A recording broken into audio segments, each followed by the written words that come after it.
So hi mga kadala-dalin, welcome to my channel. Fresh ng girl life. Uy!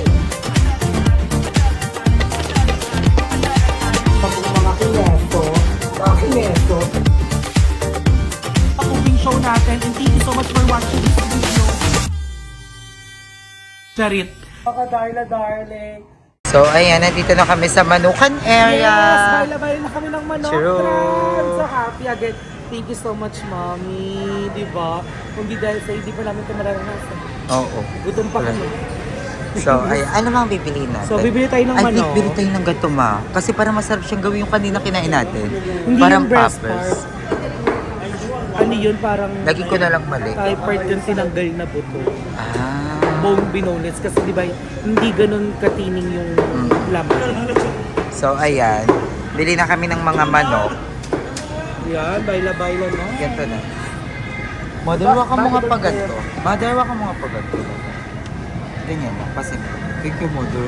Saglit lang po. Pang ano lang montage.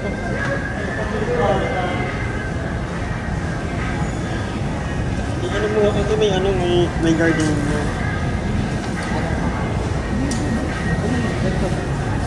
Or gusto mo yung hiwan? Dito na ba ito? Saan pa ba ito?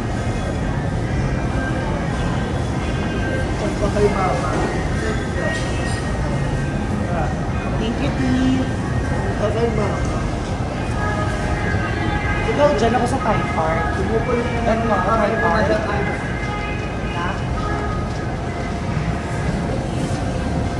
And then Thai Park.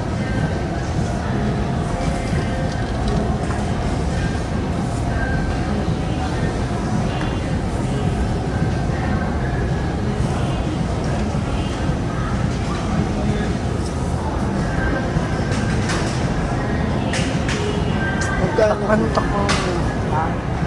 Takpan niyo ako. Sokon mo si mama. Dito ka sa kabila.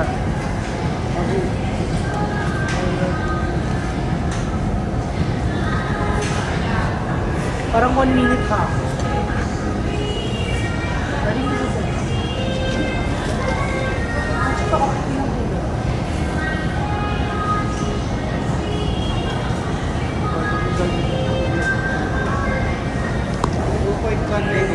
Eh, nakabili na kami ng mga karne. Yes, karne-karne. Bawal pala mag-vlog dito. So, bibili na kami ng mga mantika. Tika. Ang mahal yan dahil huwag ka na dito bumili ng mantika. Ay, di ba ito kasi mini? So, bibili kami ng, ito yung mga ganito. So, nag-ano kami ng mga dapat. Yan, ganyan na. Gantong paminta? O yung mas pulbo? O gusto niyo yung pino para din O tawas? Gusto mo magtawas? Feeling ko ano na lang. Dahon. So, pasimple lang kami nag-vlog. So, Ito meron na. kasama na Si Andrea. Ang suka toyo. Suka toyo. Lamon, te, kakarating mo lang, kain ka na kagad. Kung nga kakarating ko lang, vlog ka agad eh. Award. Kakato ngayon to. So ayun na mga kadala-daling, brown out po ngayon dito sa resort. Pero magluluto na tayo kasi medyo hangin ang mga bayot. So ang una ko pong lulutuin, syempre ang paborito ng lahat at hindi nawawala sa kahit saan mang swimming, kahit anumang okasyon, kahit anumang selebrasyon, kahit anumang solusyon. Yan ang nag-iisa, the one and only, the number one Filipino food, adobong manok. And thank you so much, Mami Corn, Ma'am Silang lahat, ang Ma'am Silang kahit na sino man. Thank you so much yan sa pa-staycation sa amin at sa mga food ang nakukookvesin natin, syempre. O diba kahit brown out, syempre meron tayong spotlight. Sobrang puti naman na. Feeling ko duray-day na dyan. So ayan, magkukukin na tayo ng ating adobo. Yan, syempre, alam niyo naman kung paano ko lutuin ang adobo ko. So, medyo keme-keme na lang tayo. Pero sobrang ganda ng resort dito, honestly. Ayun lang, nag-brown out. Ang ganda ng mga rooms, ng pool and everything. At ang ganda ng nagduduyan. Sobrang ganda na nagduduyan. Barbie! Sobrang ganda. Ay, kailangan Kailangan meron kang ilaw, madam. Syempre, artista. Kala mo talaga takot siya sa white light. Oh, ayun na si Emma. Oh, ang fresh. I love mo sa white light. At ayun naman si Andrea. O, duyan-duyan. Darna nga, saan Darna? Brown out nga. So, ayan. So, gisimula na ako magluto ng aking adobo. So, ayan. Babalikan ko na lang kayo kapag nakasalang na siya, everyone. Okay, I love you. Yun na! Bumalik na po ang ilaw! Bumalik na ang ilaw at nagkukuking ako dito pero sila na po yung nagluto. Durayda! Ay! Ay! Ay! So ayun, naluto ko na po yung adobo. Luto ko na yung adobo at ang niluluto ko na lang po yung fried chicken. Pakita ko sa inyo fried chicken. Wala siyang breading today. Okay? So eto po yung fried chicken natin with no breading. Yan. So perfect yan kasi wala siyang breading at masarap yan. Guys, masarap tong fried chicken na ganito kapag walang breading. Kapag ang ilalagay nyo lang ay magic sarap patistas calamansi para perfect. Go. Sa ayun na mga kadala-dali, nagluluto na po ako ng tanghalian namin. Ang tanghalian po namin ay Lola. Tayo kasi Bakla, kung ano, bumabagyo, walang kuryente. Ngayon Thursday tayo. Hala ka, lagot na ba't kinain mo yan? Saan nyo dyan? Ano ba yun? Lulutuin. Okay naman ito. Oo nga, wala na kasi mabibilan. Tapos ano, Hala ka, lagot ka, bakla. tapos ano, ngayon naman, Napaka-OA na itsura mo yung tapos ngayon naman, tulog naman ngayon. 11 pesos lang yung hindi Dala na. kasi ng tuwa, okay mo ah. Tapos bibili ka pa talaga, tumukulas. Okay mo. Nasakto kasi na. Pag ikaw kain ka lang ng kain. Pag kami bawal. Oo, okay siya. Hoy, binato mo daw ng mic si ano, Si Dave. ilap ko. Ayun, Ay, lagot ka. galit ka naman. Bawal yan. Kagabi, oo, kagabi na. Yan na ha. Ayun na, kumbero na. Ngayon lang. Kumbero na yan. Andiyan siya. Labasan mo na. Pero makita. So ayun, magluluto muna ako dito ng pagkain namin dahil nagkasunog nga kanina. Pero nakatawag na si mother ng bumbero. So tara, abangan mo ang mga bagay na mangyayari dito. Pinapakuluan ko na. Ginigisa ko na siya. Tapos ang perfect ng sigaw kanina. Deston! Idrin! Ang mga bata! Madam! Madam! Cha! Wala, hindi siya concerned sa amin. Sumigaw ako kaya ng sumigaw. Kaya nga diba yung tumatok sa amin, kung concerned ka talaga, kung concerned talaga siya yung Ay, aakyat nga, doon. umakyat na sila. Lahat kami akyat, lipas kayo. Oo. Nasumpong na tayo lahat. Pumutok. Hindi, wala natira. Tsaka kung ikaw niligtas, wag na. Sayang buhay. Ay, ganyan pala siya. Charot lang. Hindi Ganyan kasi pala may yung umakyat ugali ako niya. mga lalaki kanina. Bakit mo binato ng mic? Pero ganda ng sigaw ko kanina ah. Madam! Ang mga bata!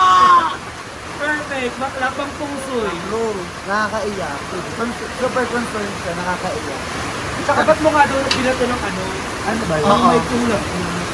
Ba't mo Wala binato? dalawang itlog pa kinain niya. Award? Oo, yun ang bakla. Ay, ba yun? Kanina pa, pampang niya ng dito siya. Kaya mga kadala-daling babalikan namin kayo mamaya. I love you. Diyan ang buwero? Yes. Yes, Pero na.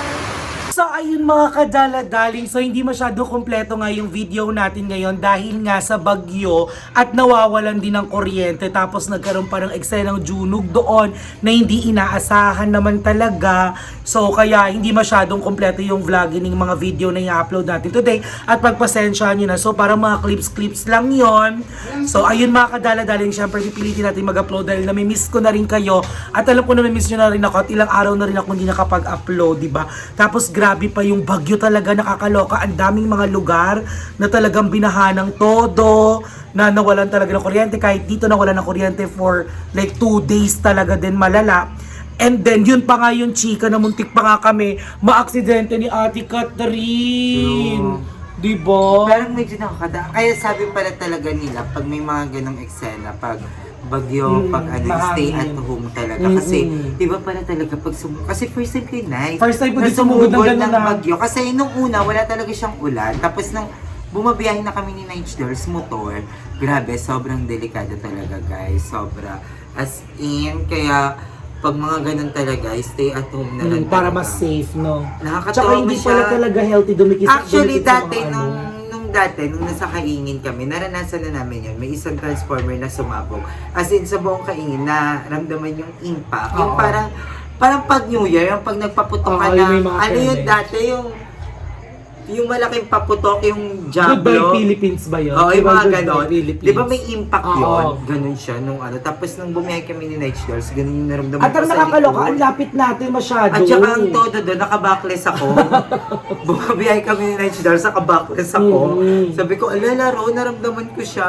Di ba? Ang nakakaloka doon, pagliko namin sabi, ang dami na yung umaanik, mga lumilipad na keme. Tabi muna kaya Yun tayo. yung sinabi ko na kay sa vlog ni Madam Ivan na everything happens for a reason. Kasi kung hindi tayo huminto sa tindahanan para magtanong Oo, kung malamang. asan yung saktong-sakto tayo sa poste. And may nag-comment doon na yun, may ganun pala talaga ang kasabihan yung ano yun? Toast bread. Yung pag kunyari nasunog, kunyari papasok ka sa work, tapos nasunog yung tinapay na yun sa toaster. Natagalan ka. Sa toaster, tapos malilate ka dahil doon. Pero may reason pala kung yun bakit. kung bakit ka malilate. Kasi pwede kung hindi nasunog yung tinotoast mong Ay, bread, malamang na-aksidente ka. na-aksidente ka. Burn. Di ako kita dahil na ano ba yun? Sorry, gumagalaw. Ayun, the burnt toast puree. Puree. Yun yung eksena niya. So, ang na-realize ko lang doon, yung parang ang nakuha ko lang talagang ano doon, na wala kaming bread toaster. So, hindi namin dama yung bread toaster. Kaya Tanong-tanong lang sa tindahan. Tanong-tanong sa tindahan, Puree. Ayan na po yung At ang nakakaloka doon, Ay, no. actually, dapat hindi namin maaabutan yon dahil si Aye nagyaya na huminto sa tindahan kaso walang tindahan. Sabi niya, Night, hinto muna kaya tayo tindahan kasi ang powerful na ako. Eh wala kami ang makita tindahan bago pa kami umabot dun sa mismong poste na yun, di ba? Na parang... Feel ko, mga nangyayari talaga. Kasi, tapos nung dumaan kami dun, wala talaga sasakyan. Kami lang. Yung saktong pagsabog ng poste, kami lang yung nasa ilalim ng Oo, poste. kasi nasa gilid ako kasi nga motor, so mas safe kung nasa... Oo, kung sakasakali man talagang nasaktuhan kami noon, 2 baklang tostado talaga sa gitna ng bagyong Christine. Sabi nga, magiging kwento ka talaga. Oo. Magiging Nababait kwentong yung mga bata batang ka. yan, pero naging lechon. Diba? Kaya thank you, Lord. Thank you, Lord, And talaga. Thank you so Yung much. pagkalagpas namin, pagkapunta namin ng Alpha Mart, doon kami huminto. Napasabi talaga ako na thank you, Lord, for another life. Kasi, another life talaga alam siya. kong tikpay kami nun eh. Kasi pagkalingon ko na, yung pagkasabog niya, yung kuryente ganun talaga. Tapos, yung gumagalaw oo, na gano'n. talaga. Sobrang lakas ng pagsabog. Kaya sabi ko, Ang nakakaloka na pumutok, naramdaman ko talaga nag-round yung kamay ko tsaka pa ako nun.